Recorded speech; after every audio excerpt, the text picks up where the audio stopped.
All right. Before we start, just want to say hello to my grandmother who's recovering. She's been in the hospital for a few days. So, hi, Grandma. I love you. I didn't shave. I'm sorry. All right, Mr. Baker, let's go. All right, you're the first one. Okay, we always have the first question for you. We talked to you last week. You've had another week of practice. You deal with COVID coaching and trying to get ready for a big opener without a scrimmage. How's that going? As well as it can. This is all uncharted waters for everybody. And, we've been telling everybody that we have a plan, and we have a plan that'll carry us through the state championship game. However, tomorrow they could show up and say, we're not doing anything else.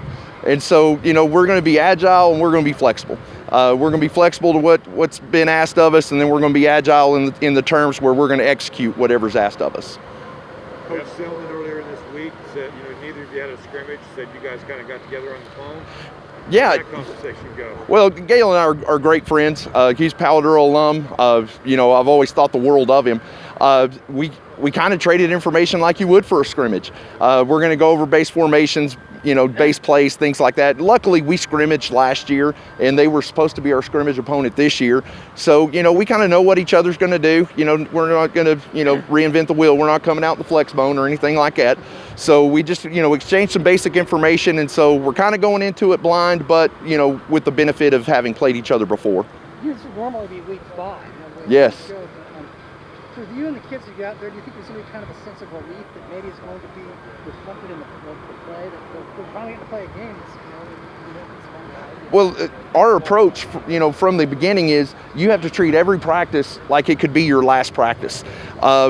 Because, again, we don't know, what's going to happen in the country, in the state, in the city. We just don't know. And so we have that intentionality every day that we're going to focus on the now. And we'll have an eye on the future, but today is what matters. What have you liked so far from your team? Just the resiliency and focus. Our kids... I'll be honest, last year I felt like as a head coach I may have taken a step back, which meant our program took a step back. And so we had to answer some questions in the offseason. And we asked hard questions, and we were honest, and we came to the kids and said, these are the changes we're going to make, and we need you to accept them, and they've done that. And our kids are excited for the opportunity that we have on Friday. We got this big, nice stadium that's been dark for a month. So right. What does it mean to be able to open that thing up and you guys be the first show in town? Well, there's nothing like getting a game at Dick Bivens Stadium, and it's been that way since I was 5 years old going to watch the Dons. It's going to be exciting. It's going to be electric. It's going to be different.